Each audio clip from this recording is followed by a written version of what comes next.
Mahesh ಮುಗ್ಧಮ್ knowledge world YouTube ಚಾನಲ್ಗೆ ಆತ್ಮೀಯ ಸ್ವಾಗತ. ಆತ್ಮೀಯರೇ, ಇವತ್ತಿನ ವಿಡಿಯೋದ ವಿಷಯ ಯಾವುದು ಅಂತಂದರೆ ಸಂಯುಕ್ತ ರಾಷ್ಟ್ರ ಸಂಘ, ಯುನೈಟೆಡ್ ನೇಷನ್ಸ್ ಆರ್ಗನೈಜೇಷನ್. ಇದೊಂದು ಜಾಗತಿಕ ಸಂಘವಾಗಿದ್ದು ಈ ಕುರಿತಾದಂತಹ ಸಂಯುಕ್ತ ರಾಷ್ಟ್ರ ಸಂಘದ ಮೇಲೆ ಎಲ್ಲ ಸ್ಪರ್ಧಾತ್ಮಕ ಪರೀಕ್ಷೆಗಳಲ್ಲಿ ಪ್ರಶ್ನೆಗಳು ಬರೋದನ್ನು ನಾವು ನೋಡಿದ್ದೇವೆ. ಹಾಗಾದರೆ ಸಂಯುಕ್ತ ರಾಷ್ಟ್ರ ಸಂಘ ಅಂತಂದರೆ ಏನು, ಅದರ ಸ್ಥಾಪನೆಯ ಹಿನ್ನೆಲೆ ಏನು, ಅದರ ರಚನೆ ಹೇಗಿದೆ, ಅದರ ಅಂಗಗಳು ಯಾವುವು ಅನ್ನೋದನ್ನು ನಾವು ಇವತ್ತಿನ ವಿಡಿಯೋದಲ್ಲಿ ನೋಡ್ತಾ ಇದ್ದೇವೆ.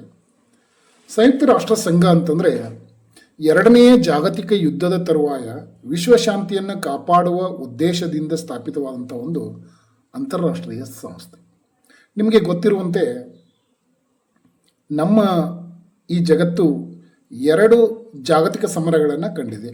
ಒಂದು 1914ರಿಂದ 18 ಅವಧಿಯಲ್ಲಿ ನಡೆದಂಥ ಮೊದಲನೆಯ ಜಾಗತಿಕ ಯುದ್ಧ. ಇನ್ನು ಎರಡನೇದಾಗಿ 1939ರಿಂದ 1945ರವರೆಗೆ ನಡೆದಂತಹ ಎರಡನೆಯ ಜಾಗತಿಕ ಯುದ್ಧ. ಈ ಸಂಯುಕ್ತ ರಾಷ್ಟ್ರ ಸಂಘವು ಎರಡನೆಯ ಜಾಗತಿಕ ಯುದ್ಧದ ತರುವಾಯ ಸ್ಥಾಪಿತವಾಗಿರ್ತಕ್ಕಂಥ ಒಂದು ಅಂತಾರಾಷ್ಟ್ರೀಯ ಸಂಸ್ಥೆಯಾಗಿದೆ. ಇನ್ನು ಇದರ ಹಿನ್ನೆಲೆಯನ್ನು ನೋಡೋದಾದರೆ 1914ರಿಂದ 18ರವರೆಗೆ ನಡೆದಂತಹ ಮೊದಲ ಜಾಗತಿಕ ಯುದ್ಧದ ನಂತರದಲ್ಲಿ, ಈಗ ನಿಮ್ಗೆ ಗೊತ್ತಿದೆ ಆತ್ಮೀಯರೇ, ಯುದ್ಧ ಅಂತಂದರೆ ಅದು ಯಾರಿಗೂ ಲಾಭ ಇಲ್ಲ. ಒಂದು ಮಾತಿದೆ, ಗೆದ್ದವನು ಸೋತ, ಸೋತವನು ಸತ್ತ ಅಂತ. ಈ ಮೊದಲನೆಯ ಜಾಗತಿಕ ಯುದ್ಧದ ತರುವಾಯ ಸಂಭವಿಸಿದಂತಹ ಅಪಾರವಾದಂತಹ ಹಾನಿ ಗೆದ್ದ ಹಾಗೂ ಸೋತ ರಾಷ್ಟ್ರಗಳಿಗೂ ಎರಡಕ್ಕೂ ಒಂದು ಆರ್ಥಿಕ ಸಂಕಷ್ಟಕ್ಕೆ ಕಾರಣವಾದವು. ಇನ್ನು ಯುದ್ಧಗಳನ್ನು ತಡೆಯುವ ಉದ್ದೇಶದಿಂದ ಮೊದಲನೇ ಜಾಗತಿಕ ಯುದ್ಧದ ತರುವಾಯ ಜಗತ್ತಿನ ಕೆಲವು ರಾಷ್ಟ್ರಗಳು ಮುಂದೆ ಬಂದು 1920ರಲ್ಲಿ ರಾಷ್ಟ್ರ ಸಂಘ ಅಂತಕ್ಕಂಥ ಒಂದು ಹೆಸರಿನ ಒಂದು ಸಂಘವನ್ನು ಕಟ್ಟಿಕೊಂಡು, ಅದಕ್ಕೆ ಲೀಗ್ ಆಫ್ ನೇಷನ್ಸ್ ಅಂತ ಕರಿತೀವಿ. ಆದರೆ ಏನಾಯಿತು ಅಂತಂದರೆ ಈ ಒಂದು ರಾಷ್ಟ್ರ ಸಂಘದಲ್ಲಿ ಅಮೇರಿಕಾದಂತಹ ಪ್ರಬಲ ರಾಷ್ಟ್ರಗಳು ಇದನ್ನು ಬೆಂಬಲಿಸಲಿಲ್ಲ ಮತ್ತು ಇಟಲಿ, ಜರ್ಮನಿ, ಫ್ರಾನ್ಸ್ ಅಂಥ ರಾಷ್ಟ್ರಗಳ ಅಕ್ರಮಶೀಲತೆಯನ್ನು ತಡೆಯಲಿಕ್ಕೆ ಈ ಒಂದು ರಾಷ್ಟ್ರ ಸಂಘಕ್ಕೆ ಸಾಧ್ಯವಾಗದೆ ಇದು ಏನಾಯ್ತಪ್ಪ ಅಂತಂದ್ರೆ ವಿಫಲ ಆಯಿತು. ತತ್ಪರಿಣಾಮವಾಗಿ ಮತ್ತೆ 1939ರಿಂದ 45ರ ಅವಧಿಯಲ್ಲಿ ಎರಡನೆಯ ಜಾಗತಿಕ ಸಮರಕ್ಕೆ ವಿಶ್ವ ಸಾಕ್ಷಿಯಾಯಿತು. ಇಲ್ಲಿಯೂ ಕೂಡ ಅಪಾರವಾದ ಹಾನಿಯಾಯಿತು. ಯುದ್ಧದಲ್ಲಿ ಭಾಗವಹಿಸಿದ ಬಹುತೇಕ ರಾಷ್ಟ್ರಗಳು ಆರ್ಥಿಕ ಸಂಕಷ್ಟಕ್ಕೆ ಗುರಿಯಾದವು. ಅಣುಬಾಂಬ್ ಬಳಕೆ ಜಗತ್ತಿಗೆ ಭಾರೀ ಎಚ್ಚರಿಕೆಯನ್ನು ನೀಡಿತು. ಜಪಾನಿನ 2 ನಗರಗಳಾದಂಥ ಹಿರೋಶಿಮಾ ಮತ್ತು ನಾಗಾಸಾಕಿಗಳ ಮೇಲೆ ನಡೆದಂಥ ಪರಮಾಣು ದಾಳಿ ಇವತ್ತಿಗೂ ಕೂಡ ಅದರ ಒಂದು ತೊಂದರೆ ತಾಪತ್ರಯಗಳು ಇಂದಿಗೂ ಕೂಡ ನಮಗೆ ನೋಡಲಿಕ್ಕೆ ಸಿಗ್ತವೆ. ಈ ಅಣುಬಾಂಬ್ ಬಳಕೆಯ ನಂತರದಲ್ಲಿ ಇಡೀ ಜಗತ್ತು ತಲ್ಲಣಗೊಂಡಿತು. ಎಲ್ಲರೂ ಜಾಗತಿಕ ಶಾಂತಿ ಸಹಕಾರದ ಅಗತ್ಯತೆಯನ್ನು ಮನಗಂಡು 1945ರಲ್ಲಿ ಸ್ಯಾನ್ ಫ್ರಾನ್ಸಿಸ್ಕೋನಲ್ಲಿ ನಡೆದಂತಹ ಸಭೆಯಲ್ಲಿ ಅಲ್ಲಿ ಸೇರಿದ 50 ರಾಷ್ಟ್ರಗಳು ಯುನೈಟೆಡ್ ನೇಷನ್ ಚಾರ್ಟರನ್ನು ಅಂಗೀಕರಿಸಿ ತತ್ಪರಿಣಾಮವಾಗಿ 24 ಅಕ್ಟೋಬರ್ 1945ರಂದು ಒಂದು ಸಂಯುಕ್ತ ರಾಷ್ಟ್ರ ಸಂಘ ಅಥವಾ ವಿಶ್ವಸಂಸ್ಥೆ ಅಂತಕ್ಕಂಥ ಒಂದು ಅಂತಾರಾಷ್ಟ್ರೀಯ ಮಟ್ಟದ ಒಂದು ಸಂಘ ಸ್ಥಾಪನೆಯಾಯಿತು. ಇನ್ನು ಯಾವ ಉದ್ದೇಶವನ್ನು ಇಟ್ಕೊಂಡು ಈ ಸಂಘ ಸ್ಥಾಪನೆಯಾಯಿತು ಅಂತಕ್ಕಂಥದ್ದನ್ನು ನೋಡೋದಾದರೆ ವಿಶ್ವಶಾಂತಿ ಮತ್ತು ಭದ್ರತೆಯನ್ನು ಕಾಪಾಡತಕ್ಕಂಥದ್ದು ಇದರ ಮುಖ್ಯ ಉದ್ದೇಶ ಆಗಿತ್ತು. ಜೊತೆಗೆ ರಾಷ್ಟ್ರಗಳ ನಡುವೆ ಸ್ನೇಹ ಸೌಹಾರ್ದತೆಯನ್ನು ಬೆಳೆಸೋದು, ಅದರೊಂದಿಗೆ ಮಾನವ ಹಕ್ಕುಗಳ ರಕ್ಷಣೆ, ಆರ್ಥಿಕ ಮತ್ತು ಸಾಮಾಜಿಕ ಅಭಿವೃದ್ಧಿಗೆ ಸಹಕಾರ, ಜಗತ್ತಿನಲ್ಲಿ ಮತ್ತೊಂದು ಮಹಾಯುದ್ಧ ಸಂಭವಿಸದಂತೆ ತಡೆಯುವುದು ಮತ್ತು ಅಂತಾರಾಷ್ಟ್ರೀಯ ಸಹಕಾರ. ಇಷ್ಟು ಉದ್ದೇಶಗಳನ್ನು ಇಟ್ಕೊಂಡು 1945 ಅಕ್ಟೋಬರ್ 24ರಂದು ವಿಶ್ವಸಂಸ್ಥೆ ಅಥವಾ ಸಂಯುಕ್ತ ರಾಷ್ಟ್ರ ಸಂಘ ಸ್ಥಾಪನೆಯಾಯಿತು. ಇನ್ನು ಇದರ ಪರಿಚಯವನ್ನು ನೋಡೋದಾದರೆ 24 ಅಕ್ಟೋಬರ್ 1940 ಇದರ ಸ್ಥಾಪನೆ. ಇದರ ಪ್ರಧಾನ ಕಚೇರಿ ಅಮೇರಿಕಾದ ನ್ಯೂಯಾರ್ಕ್ನಲ್ಲಿದೆ. ಒಟ್ಟು ಜಗತ್ತಿನ 193 ರಾಷ್ಟ್ರಗಳು ಈ ಸಂಯುಕ್ತ ರಾಷ್ಟ್ರ ಸಂಘದ ಸದಸ್ಯತ್ವವನ್ನು ಹೊಂದಿವೆ. ಇನ್ನು ಇದರ ಲಾಂಛನವನ್ನು ನೋಡೋದಾದರೆ ವಿಶ್ವದ ಭೂಪಟದ ಸುತ್ತಲೂ ಕೂಡ ಶಾಂತಿಯ ಸಂಕೇತವಾಗಿರುವ ಆಲಿವ್ ಎಲೆಗಳ ಕೊಂಬೆಗಳಿರುವ ಚಿತ್ರ ಇದಾಗಿದೆ. ಇನ್ನು ಇದರ ಅಧಿಕೃತ ಭಾಷೆಗಳು ಇಂಗ್ಲೀಷ್, ಫ್ರೆಂಚ್, ರಷ್ಯನ್, ಚೀನಿ, ಸ್ಪ್ಯಾನಿಷ್ ಮತ್ತು ಅರೇಬಿಕ್ ಭಾಷೆಗಳು ಇದರ ಅಧಿಕೃತ ಭಾಷೆಗಳಾಗಿವೆ. ಇನ್ನು ಸಂಯುಕ್ತ ರಾಷ್ಟ್ರ ಸಂಘದ ಪ್ರಸ್ತುತ ಪ್ರಧಾನ ಕಾರ್ಯದರ್ಶಿ ಯಾರಪ್ಪ ಅಂತಂದ್ರೆ ಅಂಟೋನಿಯೋ ಗುಟೆರಸ್ ಅಂತಕ್ಕಂಥ ಪೋರ್ಚುಗಲ್ನವರು ಈ ಒಂದು ಸಂಯುಕ್ತ ರಾಷ್ಟ್ರ ಸಂಘದ ಪ್ರಸ್ತುತ ಮಹಾಸಚಿವರು ಅಥವಾ ಪ್ರಧಾನ ಕಾರ್ಯದರ್ಶಿಗಳಾಗಿ ಕಾರ್ಯವನ್ನು ನಿರ್ವಹಿಸ್ತಾ ಇದ್ದಾರೆ. ಇನ್ನು ಸಾಮಾನ್ಯವಾಗಿ ಸಂಯುಕ್ತ ರಾಷ್ಟ್ರ ಸಂಘದ ಪ್ರಮುಖ 6 ಅಂಗಗಳ ಬಗ್ಗೆ ನಾವು ಅಭ್ಯಾಸ ಮಾಡಬೇಕು. ಈ 6 ಅಂಗಗಳ ಬಗ್ಗೆ, ಈ 6 ಅಂಗಗಳ ರಚನೆ ಮತ್ತು ಇವುಗಳ ಕಾರ್ಯಗಳ ಬಗ್ಗೆ ಸಾಕಷ್ಟು ಪ್ರಶ್ನೆಗಳು ಬರೋದನ್ನು ನಾವು ನೋಡಿದ್ದೀವಿ. ಹಾಗಾದರೆ ಈ ಸಂಯುಕ್ತ ರಾಷ್ಟ್ರ ಸಂಘದ 6 ಪ್ರಮುಖ ಅಂಗಗಳು ಯಾವುವು ಅನ್ನೋದನ್ನು ನೋಡೋದಾದರೆ, ಮೊದಲನೆಯ ಅಂಗ ಯಾವುದಪ್ಪ ಅಂತಂದರೆ ಸಾಮಾನ್ಯ ಸಭೆ, ಜನರಲ್ ಅಸೆಂಬ್ಲಿ. ಇದನ್ನು ನಾವು ಸಂಯುಕ್ತ ರಾಷ್ಟ್ರ ಸಂಘದ ಸಂಸತ್ತು ಅಂತ ಕೂಡ ಕರಿತೀವಿ. ಇದು ಸಂಯುಕ್ತ ರಾಷ್ಟ್ರ ಸಂಘದ ಅತ್ಯಂತ ಪ್ರಮುಖ ಮತ್ತು ಪ್ರತಿನಿಧಿತ್ವ ಹೊಂದಿದ ಒಂದು ಅಂಗ. ಸಂಯುಕ್ತ ರಾಷ್ಟ್ರ ಸಂಘದ ಎಲ್ಲ ಸದಸ್ಯ ರಾಷ್ಟ್ರಗಳು ಕೂಡ ಸಮಾನ ಹಕ್ಕುಗಳೊಂದಿಗೆ ಭಾಗವಹಿಸಲು ಇರತಕ್ಕಂಥ ಮುಖ್ಯ ವೇದಿಕೆಯನ್ನು ನಾವು ಸಾಮಾನ್ಯ ಸಭೆ ಅಂತ ಕರಿತೀವಿ. ಇನ್ನು ಸಂಯುಕ್ತ ರಾಷ್ಟ್ರ ಸಂಘದ ಎಲ್ಲ ಸದಸ್ಯ ರಾಷ್ಟ್ರಗಳು ಕೂಡ ಇದರ ಸದಸ್ಯರಾಗಿರ್ತವೆ. ಪ್ರತಿ ದೇಶವು ಗರಿಷ್ಠ 5 ಸದಸ್ಯರನ್ನು ಈ ಜನರಲ್ ಅಸೆಂಬ್ಲಿಗೆ ಕಳಿಸಬಹುದಾಗಿದೆ. ಆದರೆ ಮತದಾನ ಅಂತ ಬಂದಾಗ ಒಂದು ದೇಶಕ್ಕೆ ಒಂದೇ ಮತದಾನದ ಹಕ್ಕನ್ನು ಇಲ್ಲಿ ಕೊಡಮಾಡಲಾಗಿದೆ. ಇನ್ನು ಇದರ ವಾರ್ಷಿಕ ಅಧಿವೇಶನವು ಪ್ರತಿ ವರ್ಷ ಸೆಪ್ಟೆಂಬರ್ ತಿಂಗಳಲ್ಲಿ ಆರಂಭವಾಗ್ತದೆ. ಇದರ ಮುಖ್ಯ ಕಾರ್ಯಗಳು ಏನಪ್ಪ ಅಂತಂದ್ರೆ, ವಿಶ್ವಶಾಂತಿ ಮತ್ತು ಭದ್ರತೆಯ ಕುರಿತು ಚರ್ಚೆ ನಡೆಸೋದು, ಸಂಯುಕ್ತ ರಾಷ್ಟ್ರ ಸಂಘದ ವಾರ್ಷಿಕ ಬಜೆಟನ್ನು ಅಂಗೀಕಾರ ಮಾಡೋದು ಮತ್ತು ಸಂಯುಕ್ತ ರಾಷ್ಟ್ರ ಸಂಘಕ್ಕೆ ಹೊಸ ಸದಸ್ಯ ರಾಷ್ಟ್ರಗಳನ್ನು ಸೇರ್ಪಡೆ ಮಾಡಿಕೊಳ್ಳೋದು, ಮಾನವ ಹಕ್ಕುಗಳ ರಕ್ಷಣೆ ಮತ್ತು ಪ್ರಚಾರ ಮತ್ತು ಅಂತಾರಾಷ್ಟ್ರೀಯ ಸಹಕಾರಕ್ಕೆ ಉತ್ತೇಜನ ಕೊಡ್ತಕ್ಕಂಥದ್ದು ಈ ಸಂಯುಕ್ತ ರಾಷ್ಟ್ರ ಸಂಘದ ಸಾಮಾನ್ಯ ಸಭೆ ಏನಿದೆಯಲ್ಲ ಇತರ ಒಂದು ಮುಖ್ಯವಾಗಿರ್ತಕ್ಕಂತಹ ಕಾರ್ಯಗಳು ಅಂತ ಹೇಳ್ಬೋದು. ಇನ್ನು ಮುಂದುವರೆದು ನಾವು 2ನೆಯ ಅಂಗವನ್ನು ನೋಡೋದಾದರೆ, ಇದು ಭದ್ರತಾ ಮಂಡಳಿ ಅಂತ, ಇದನ್ನು ಸೆಕ್ಯೂರಿಟಿ ಕೌನ್ಸಿಲ್ ಅಂತ ಕರಿತೀವಿ. ಇದು ಸಂಯುಕ್ತ ರಾಷ್ಟ್ರ ಸಂಘದ ಅತ್ಯಂತ ಶಕ್ತಿಶಾಲಿ ಅಂಗವಾಗಿದೆ. ಇದರ ಮುಖ್ಯ ಕರ್ತವ್ಯ ಏನಪ್ಪ ಅಂತಂದ್ರೆ ಅಂತಾರಾಷ್ಟ್ರೀಯ ಶಾಂತಿ ಮತ್ತು ಭದ್ರತೆಯನ್ನು ಕಾಪಾಡೋದು. ವಿಶ್ವದಲ್ಲಿ ಯುದ್ಧ, ಸಂಘರ್ಷ, ಆಕ್ರಮಣ ಅಥವಾ ಶಾಂತಿಗೆ ಭಂಗ ತರುವ ಸಂದರ್ಭಗಳಲ್ಲಿ ತಕ್ಷಣ ಕ್ರಮ ಕೈಗೊಳ್ಳುವ ಸಂಯುಕ್ತ ರಾಷ್ಟ್ರ ಸಂಘದ ಮುಖ್ಯ ಅಂಗವೇ ಭದ್ರತಾ ಮಂಡಳಿ. ಇನ್ನು ಈ ಭದ್ರತಾ ಮಂಡಳಿಯಲ್ಲಿ ಒಟ್ಟು 15 ಸದಸ್ಯ ರಾಷ್ಟ್ರಗಳಿರ್ತವೆ. ಅವುಗಳ ಪೈಕಿ 5 ಶಾಶ್ವತ ಮತ್ತು 10 ಶಾಶ್ವತವಲ್ಲದ ರಾಷ್ಟ್ರಗಳು ಇರ್ತವೆ. ಇನ್ನು ಭದ್ರತಾ ಮಂಡಳಿಯ ಶಾಶ್ವತ ಸದಸ್ಯ ರಾಷ್ಟ್ರಗಳ ಬಗ್ಗೆ ನೋಡೋದಾದರೆ, ಜಗತ್ತಿನ ಪ್ರಬಲ ರಾಷ್ಟ್ರಗಳಾಗಿರ್ತಕ್ಕಂತಹ ಅಮೇರಿಕಾ, ಇಂಗ್ಲೆಂಡ್, ರಷ್ಯಾ, ಫ್ರಾನ್ಸ್ ಮತ್ತು ಚೀನಾ ದೇಶಗಳು ಸಂಯುಕ್ತ ರಾಷ್ಟ್ರ ಸಂಘದ ಭದ್ರತಾ ಮಂಡಳಿಯ ಶಾಶ್ವತ ಸದಸ್ಯ ರಾಷ್ಟ್ರಗಳಾಗಿ ಕಾರ್ಯವನ್ನು ಮಾಡ್ತಾ ಇವೆ. ಇನ್ನು ಇವುಗಳನ್ನು ಹೊರತುಪಡಿಸಿದರೆ ಶಾಶ್ವತವಲ್ಲದ 10 ರಾಷ್ಟ್ರಗಳು ಸಾಮಾನ್ಯ ಸಭೆಯಿಂದ 2 ವರ್ಷದ ಅವಧಿಗೆ ಆಯ್ಕೆಯಾಗ್ತವೆ. ಇನ್ನು ವಿಟೋ ಅಧಿಕಾರ, ಈ ಸಂಯುಕ್ತ ರಾಷ್ಟ್ರ ಸಂಘದ ಭದ್ರತಾ ಮಂಡಳಿ 5 ಸದಸ್ಯ ರಾಷ್ಟ್ರಗಳು ವಿಟೋ ಅಂತಕ್ಕಂಥ ಒಂದು ವಿಶೇಷ ಅಧಿಕಾರವನ್ನು ಹೊಂದಿರ್ತವೆ. ಹಂಗಂದ್ರೆ ಏನು ವಿಟೋ ಅಧಿಕಾರ ಅಂತಂದರೆ, ಈಗ ಸಂಯುಕ್ತ ರಾಷ್ಟ್ರ ಸಂಘದ ಭದ್ರತಾ ಮಂಡಳಿಯಲ್ಲಿ ಒಂದು ನಿರ್ಣಯವನ್ನು ಅಂಗೀಕರಿಸಬೇಕಾದ್ರೆ ಆ ಒಂದು ನಿರ್ಣಯಕ್ಕೆ ಎಲ್ಲ ಸದಸ್ಯ ರಾಷ್ಟ್ರಗಳ ಒಪ್ಪಿಗೆ ಇದ್ದಾಗ ಮಾತ್ರ ಆ ಒಂದು ನಿರ್ಣಯ ಅಂಗೀಕಾರವಾಗುತ್ತೆ. ಯಾವುದಾದ್ರೂ ಒಂದು ಸದಸ್ಯ ರಾಷ್ಟ್ರ ತನ್ನ ಒಪ್ಪಿಗೆಯನ್ನು ಸೂಚಿಸದೇ ಹೋದರೆ ಆ ಒಂದು ನಿರ್ಣಯ ಅಂಗೀಕಾರ ಆಗುವುದಿಲ್ಲ. ಇಂತಹ ವಿಶೇಷ ಅಧಿಕಾರವನ್ನು ವಿಟೋ ಅಧಿಕಾರ ಅಂತ ಕರಿತೀವಿ. ಇದು ಕೇವಲ ಭದ್ರತಾ ಮಂಡಳಿಯ 5 ಶಾಶ್ವತ ಸದಸ್ಯ ರಾಷ್ಟ್ರಗಳಿಗೆ ಮಾತ್ರ ಇದೆ ಅಂತಕ್ಕಂಥದ್ದು. ಇನ್ನು ಭದ್ರತಾ ಮಂಡಳಿಯ ಪ್ರಮುಖ ಕಾರ್ಯಗಳನ್ನು ನಾವು ನೋಡೋದಾದರೆ, ವಿಶ್ವಶಾಂತಿ ಮತ್ತು ಭದ್ರತೆಯನ್ನು ಕಾಪಾಡೋದು, ಯುದ್ಧ ಹಾಗೂ ಘರ್ಷಣೆಗಳನ್ನು ತಡೆಯುವುದು, ರಾಷ್ಟ್ರಗಳ ನಡುವಿನ ವಿವಾದಗಳನ್ನು ಬಗೆಹರಿಸುವುದು, ಆರ್ಥಿಕ ಮತ್ತು ರಾಜತಾಂತ್ರಿಕ ನಿರ್ಬಂಧಗಳನ್ನು ಹೇರ್ತಕ್ಕಂಥ ಒಂದು ಪ್ರಮುಖ ಕಾರ್ಯ ಕೂಡ ಈ ಭದ್ರತಾ ಮಂಡಳಿಗಿದೆ. ಜೊತೆಗೆ ಶಾಂತಿ ಪಾಲನಾ ಪಡೆಗಳನ್ನು ಅವಶ್ಯಕತೆ ಇರತಕ್ಕಂಥ ದೇಶಗಳಿಗೆ ಕಳಿಸ್ತಕ್ಕಂಥ ಜವಾಬ್ದಾರಿ ಕೂಡ ಈ ಭದ್ರತಾ ಮಂಡಳಿಯ ಮೇಲಿದೆ. ಇನ್ನು ಭದ್ರತಾ ಮಂಡಳಿಯ ಪ್ರಧಾನ ಕಾರ್ಯದರ್ಶಿ ಮಹಾಸಚಿವರ ನೇಮಕಾತಿಗೆ ಹೆಸರನ್ನು ಶಿಫಾರಸು ಮಾಡ್ತಕ್ಕಂತಹ ಒಂದು ಮುಖ್ಯವಾದಂಥ ಕಾರ್ಯ ಕೂಡ ಭದ್ರತಾ ಮಂಡಳಿಗಿದೆ. ಮತ್ತು ಹೊಸ ರಾಷ್ಟ್ರಗಳ ಸೇರ್ಪಡೆಗೆ ಶಿಫಾರಸು ಮಾಡೋದು ಕೂಡ ಈ ಭದ್ರತಾ ಮಂಡಳಿಯ ಒಂದು ಅತ್ಯಂತ ಪ್ರಮುಖವಾದ ಕಾರ್ಯ ಅಂತ ಹೇಳ್ಬೋದು. ಈ ಒಂದು ಭದ್ರತಾ ಮಂಡಳಿ ಸಂಯುಕ್ತ ರಾಷ್ಟ್ರ ಸಂಘದ 6 ಅಂಗಗಳಲ್ಲಿ ಒಂದು ಅತ್ಯಂತ ಪ್ರಮುಖವಾಗಿರ್ತಕ್ಕಂಥ ಮತ್ತು ಪ್ರಬಲವಾಗಿರ್ತಕ್ಕಂತಹ ಅಂಗ ಇದಾಗಿದೆ ಅಂತ ಹೇಳ್ಬೋದು.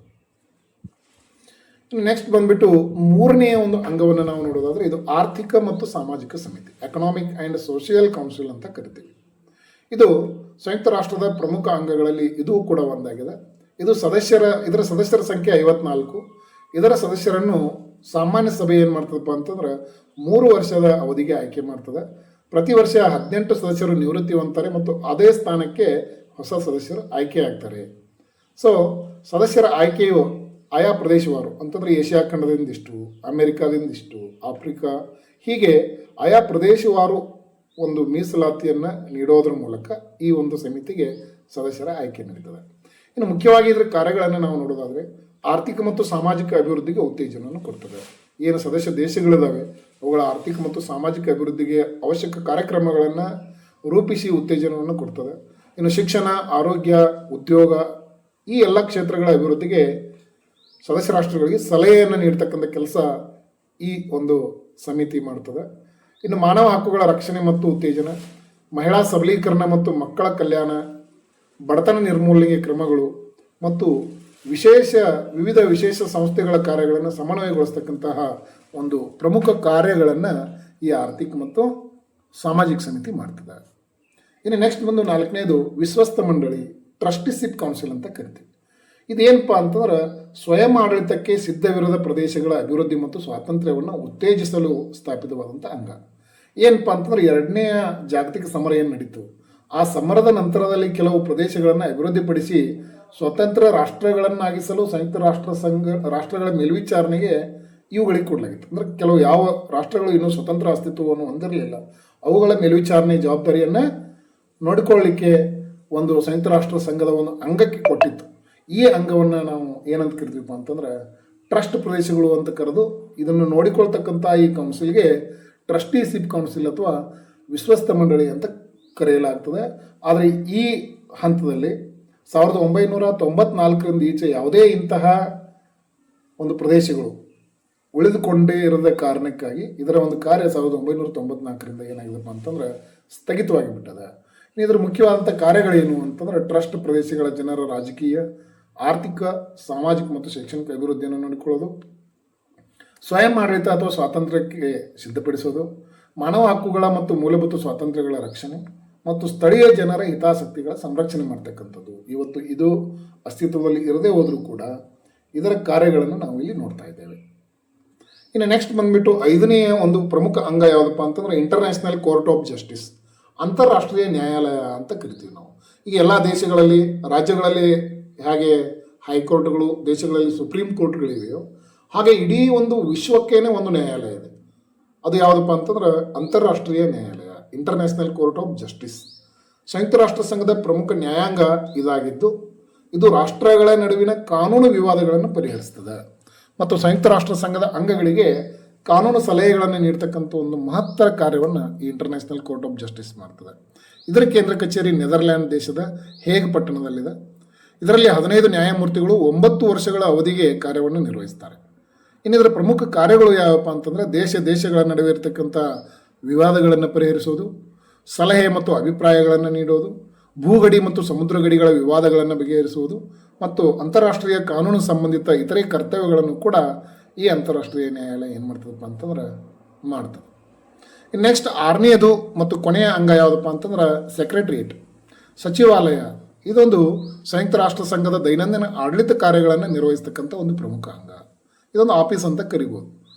ಇಲ್ಲಿ ಅಧಿಕಾರಿಗಳ ಒಂದು ಸಮೂಹ ಇರ್ತದೆ. ಇನ್ನು ಈ ಒಂದು ಸೆಕ್ರೆಟರಿಯೇಟ್ನ ಮುಖ್ಯಸ್ಥರನ್ನು ಮಹಾಪ್ರಧಾನ ಕಾರ್ಯದರ್ಶಿ ಅಂತ ಕರೀತಾರೆ. ಇವರು ಸಂಯುಕ್ತ ರಾಷ್ಟ್ರ ಸಂಘದ ಆಡಳಿತಾಧಿಕಾರಿ, ಅಡ್ಮಿನಿಸ್ಟ್ರೇಟಿವ್ ಆಫೀಸರ್ ಆಗಿರ್ತಾರೆ. ಇವರನ್ನು ಭದ್ರತಾ ಮಂಡಳಿಯ ಶಿಫಾರಸಿನ ಮೇರೆಗೆ ಸಾಮಾನ್ಯ ಸಭೆ ನೇಮಕ ಮಾಡ್ತದೆ. ಇವರ ಅಧಿಕಾರಾವಧಿ 5 ವರ್ಷಗಳು. ಪ್ರಸ್ತುತ ಪೋರ್ಚುಗಲ್ ದೇಶದ ಅಂಟೋನಿಯೋ ಗುಟೆರಸ್ ಅಂತಕ್ಕಂಥವರು ಪ್ರಧಾನ ಕಾರ್ಯದರ್ಶಿಗಳಾಗಿ ಕಾರ್ಯವನ್ನು ನಿರ್ವಹಿಸ್ತಾ ಇದ್ದಾರೆ.